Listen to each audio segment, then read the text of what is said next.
Olá amigos, sejam bem-vindos a mais um vídeo do meu canal. Eu sou o Lucas Knaip e vamos falar sobre tênis. Taylor Fritz suou. Teve que limpar o suor da testa, um jogo duríssimo contra Fabian Marozsan, mas deu o seu jeito de ganhar, como um grande jogador tem que fazer, e avança à terceira rodada do Masters 1000 de Xangai, onde vai ter que enfrentar aí o Giovanni Pispericar, né? Tipo, nada fica mais fácil, né? Essa é uma realidade dura também desses torneios, e assim, o Fritz não teve nenhuma piedade com o cara, né? Já colocaram ele pra jogar rapidinho, né? Tipo, ele termina lá a final dele em Tóquio, né? E aí, pouco tempo depois, pronto, já joga em Xangai, né? Esse não teve ali, tipo, um dia extra de descanso. Eles até deram ali pro Jannik Sinner, mas aí também vou fazer justiça que a final dele foi um dia depois, na quarta-feira. Então, a do final do Fritz foi na terça. Mas, de qualquer maneira, ele teve que jogar aí num jogo duríssimo contra o Fabian Marozsan. E assim, jogo contra um Marozsan inspirado, né? Ele é o 57 do mundo, o Fabian Marozsan. Ele, por exemplo, é um dos tenistas que não tem vaga garantida em Paris, né? Tipo, ele vai ter que ir no quali ganhar a vaga dele, a não ser que um monte de gente desista, né? E a gente vê hoje ele jogando tênis, né? Joga pra caramba, né? Principalmente no fundo de quadra. Olha, e que jogaço, entende? Não é aquele jogo, por exemplo, que o Fritz joga muito mal, aí o Marozsan aproveita e vence, entende? É um jogo que ambos jogaram muito bem e o Fritz teve que se esforçar muito para ganhar essa partida e conseguiu. Foi uma vitória que surgiu muito na questão de se buscar motivação, de arrumar um jeito de conseguir machucar mais nas trocas de fundo de quadra, porque o jogo no primeiro set, né, o Fritz até fala ali, essa quadra de Xangai está muito lenta, né? E assim, além de lenta, as bolas estão leves demais, né? O que dificulta o cara meter a mão na bola, né? Porque é mais difícil de controlar. Então, eles colocaram uma condição de quadra aí em Xangai que está sendo de desagrado de muita gente. A gente sabe aí que teve as acusações do Federer que os torneios estão querendo fazer os jogos mais lentos para beneficiar aqueles que têm mais capacidade de aceleração, logo Sinner e Alcaraz, né? Porque esses tenistas se dão muito bem com essas condições. A verdade é que, assim, eu não acho que existam condições que eles joguem mal, entende? Mas existem condições que você vê o jogo um pouquinho mais complicado. Isso é inegável. A questão existe essa acusação, mas cabe aos tenistas também procurarem as soluções. E o Fritz hoje teve um jogo contra alguém que ataca muito bem no fundo de quadra, de um jogador que tem os golpes para todos os dois lados, backhand e forehand. E assim, mesmo no saque, hoje foi um dia que o Marozsan até sacar tava fazendo bem, né? Mas o grande jogador é isso, né?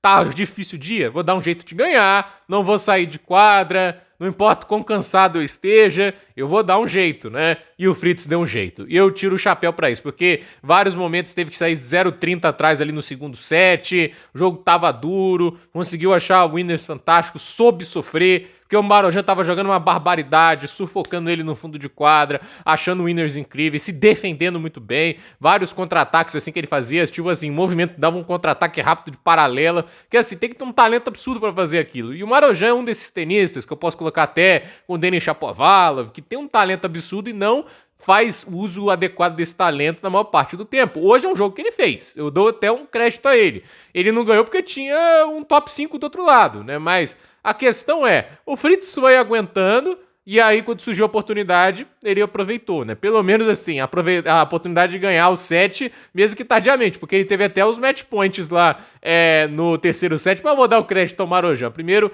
um saque absurdo e um voleio fantástico ali pra fazer no 30-40, e aí no 15-40, e no 30-40 ele acertou um forehand na linha, que é um absurdo, né? E depois foi pra fazer um winner de forehand, assim, muito arrojado, ousado, não faltou coragem ao Fabian Marozsan nesses pontos difíceis. Porém, entretanto, dito isso, né?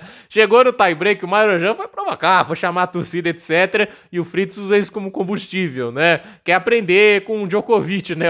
E o Medvedev, usar a provocação da torcida, ou do adversário, melhor dizendo, que a torcida nem chegou a vaiar o Fritz, né? Mas a questão ele quis usar a provocação como combustível. Agora eu levei pro lado pessoal e jogou um tie-break, ó.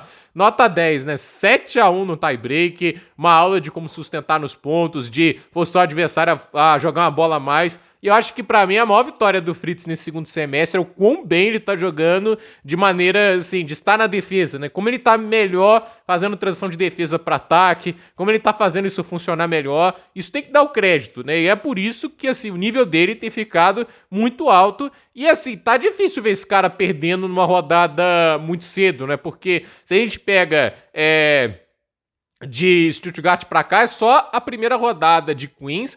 E detalhe, foi no terceiro set e ele tinha acabado de ganhar um título, ou seja, ele não teve tempo de descanso para Queens.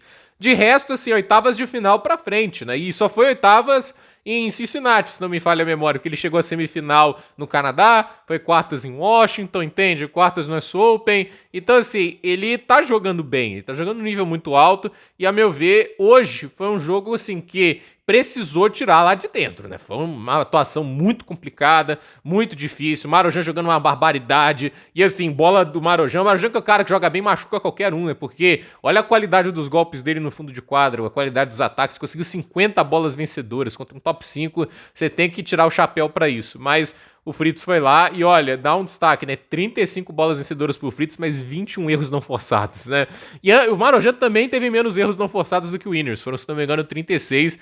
E até que você olhar, assim, a proporção ainda tá ótima, mas o Fritz, ele se manteve no jogo, foi sólido, foi cada vez melhorando os ataques, foi cada vez mais conseguindo encontrar o tempo do forehand, colocando mais a bola para andar, e fez uma vitória daquelas de gente grande, chega a 50 vitórias pela terceira temporada consecutiva. E assim, só Andy Roddick, dos anos 2000 para frente, tem mais temporadas com 50 vitórias do que o Fritz, que são 5 ou 6, né? Mas acho que são 5, né? Então, assim, o Fritz, ele pode ser considerado, assim, o melhor tenista americano pós-Andy Roddick com relativa facilidade, né? Eu não acho que isso deveria ser nem alvo de debate, né? Mas a verdade é que, assim, ele é um cara que tá ali no top 5 e acho que faz por merecer, né? Porque, a verdade seja dita, existem hoje 5 tenistas melhores do que o Fritz. Você pode até falar mais talentosos, né? Mas talento por si só não é o bastante, né? Eu quero dizer, assim, 5 tenistas, assim, que estão melhores no conjunto geral, em força mental, do quanto eles conseguem manter a consistência, a regularidade na temporada, porque mais vitórias que o Fritz esse ano, só o Carlos Alcaraz. Se o Sinner tivesse o ano todo, não tivesse aquela suspensão, estaria com mais vitórias. Mas aí diz muito alto, né? Tipo, só Sinner e Alcaraz ter conseguido produzir mais vitórias em consistência, né? O resto, Zverev, todo esse pessoal, não tem conseguido manter. E o Taylor Fritz, a meu ver, ele vem mostrando ali, tipo assim, um cara que ainda quer mais, tem fome aí por ganhar títulos, tem aquela questão, ele quer desafiar esses caras, ele tem mostrado mais sinais de que pode desafiar um Alcaraz e um Sinner do que o resto.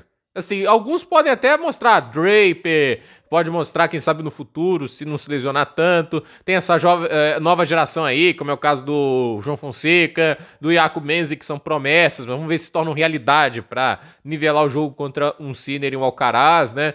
E assim, ele é o cara que tá ali tentando, né? Tipo, pode ainda não tá faltando algo, mas eu tiro o chapéu pro Fritz, que é um grande competidor, né? Tipo, o jogo pode estar difícil como for, mas o cara não larga o osso, né? Quantos jogadores não teriam largado o osso depois que o Alcaraz fez 4-1 lá em Tóquio, né? O cara continuou jogando e quase que empatou o jogo. Chegou até 15h30 quando o Alcaraz, você tava lá sacando no 5-4. Aí o espanhol teve que tirar o coelho da cartola, arriscou curtas incríveis. E assim, que só ele era capaz de fazer, né? Tipo, o cara não fugiu do jogo em nenhum momento. E hoje, mais uma vez, o jogo tá difícil, o cara foi procurar combustível para virar.